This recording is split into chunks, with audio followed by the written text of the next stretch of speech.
देवरिया में जमीन विवाद में हुए संघर्ष में 6 लोगों की मौत हो चुकी है। इस घटना में एक 10 साल का बच्चा भी घायल हुआ है। घायल बच्चे का इलाज गोरखपुर के बीआरडी मेडिकल कॉलेज में चल रहा है। मंगलवार को यूपी के सीएम योगी आदित्यनाथ ने अस्पताल पहुंचकर इस घायल बच्चे से मुलाकात की और उसे हौसला दिया।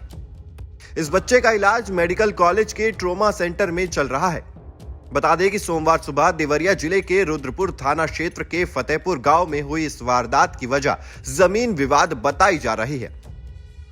जिलाधिकारी अखंड प्रताप सिंह ने मीडिया को बताया कि यहां के सत्यप्रकाश दुबे के भाई ने अपने हिस्से की करीब 10 बीघे जमीन प्रेमचंद्र यादव को दे दी थी।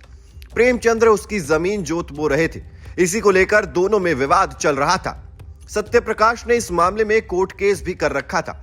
ऐसे में बीते दिन सत्यप्रकाश और प्रेमचंद के बीच फिर से कहासुनी हो गई। इस दौरान हुए झगड़े में प्रेमचंद की मौत हो गई। इसके बाद प्रेमचंद के परिवार वालों ने सत्यप्रकाश के घर पर हमला कर दिया। इस दौरान सत्यप्रकाश के परिवार के 6 लोग घायल हुए। घायलों को अस्पताल में भर्ती कराया गया, जहां 5 को मृत घोषित कर दिया गया। एक 10 साल का बच्चा अभी भी अस्पताल में भर्ती है।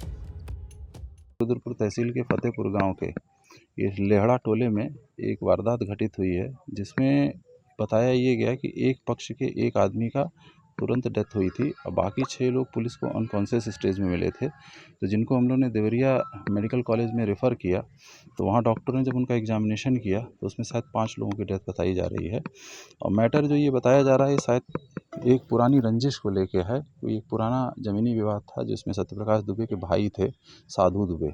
उन्होंने अपने हिस्से की पूरी ज़मीन जो है प्रेम यादव जी को बेची थी और प्रेम यादव जी उस ज़मीन पर काबिज थे, जिसका मैटर लमसम आज से 7-8 साल पहले शॉर्ट आउट हो चुका था। और चूँकि इसमें अटैक पर डेथ हुई है, बाद में एक रिटेलिएशन हुआ, उस रिटेलिएशन में बाकी घटना बताई जा रही है। अभी एग्जैक्ट कुछ भी कह पाना थोड़ा सा मुश्किल है। सत्यप्रकाश दुबे सहित पूरे परिवार की हत्या देखने वाले इस मासूम को रुद्रपुर पुलिस ने यहां मरणासन्न हालत में भर्ती कराया। गहरा मानसिक आघात लगने से वो डरा हुआ है। मुख्यमंत्री योगी आदित्यनाथ ने नाम पूछा तो उसने अनमोल बताया और रोने लगा। मुख्यमंत्री ने कहा, घबराओ मत, इलाज हो रहा है। अब इस मामले में राजनीति भी तेज हो गई है। यूपी में समाजवादी पार्टी के नेता सुनील यादव ने कहा कि इस हत्याकांड ने प्रदेश की कानून व्यवस्था की सच्चाई दिखा दी है।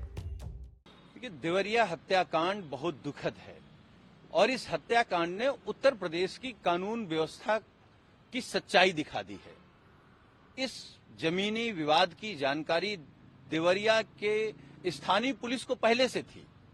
आखिर पुलिस क्या कर रही थी, सरकार क्या कर रही थी, सरकार का तंत्र क्या कर रहा था, ये सरकार के तंत्र पर भी सवालिया निशान है।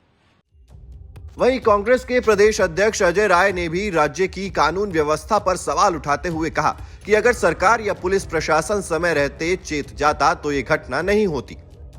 तरीके से ये जंगल राज तालिबानी शासन चल रहा है। ये पूरी तरीके से अपने लोग हैं, भारतीय जनता पार्टी के लोग, ज्यादातर घटनाओं में भारतीय जनता पार्टी के लोग शामिल हैं। बता तो रहा हूं कि ये लगातार सरकार के संरक्षण में, सरकार के जनप्रतिनिधियों के द्वारा संरक्षण में चीजें की जा रही हैं। मंत्री के घर में हत्या होती है, अभी तक उनके बेटे पर कार्रवाई हुई, हम ये जानना चाहते हैं। और विधायक के घर में हत्या होती है, उसको आत्महत्या दिखाई जाती है। भाजपा के नेता के द्वारा घनश्याम तिवारी की हत्या ड्रिलर मशीन से होती है, उस पर कार्रवाई नहीं हुई। तो उसी का नतीजा है कि कौसाम्बी में 3 हत्याएं हुई। आज देवरिया के अंदर जमीन विवाद, अगर इसको रोक दिया जाता, सरकार चेत जाती। सरकार पूरी तरह से विफल है। तत्काल मुख्यमंत्री जी को इस्तीफा। इस मामले में अब तक दोनों पक्ष की तरफ से एफआईआर दर्ज करवाई गई है। एक एफआईआर मृतक सत्यप्रकाश दुबे की बेटी शोमिता द्विवेदी ने कराई है, जिसमें 27 लोग नामजद हैं, जबकि 50 अज्ञात हैं। इस मामले में पुलिस ने अब तक 14 लोगों को हिरासत में लिया है। वहीं दूसरी एफआईआर तरफ मृतक प्रेमचंद्र यादव के चाचा ने भी रुद्रपुर कोतावली में दर्ज कराई है, जिसमें 5 लोगों को नामजद किया गया है। पुलिस आरोपियों की धरपकड़ में जुटी हुई है। पूरे गांव में भारी पुलिस बल की तैनाती है। 2 कंपनी पीएससी भी तैनात है। हालात तनावपूर्ण है, लेकिन शांति बनी हुई है। Team news nation digital.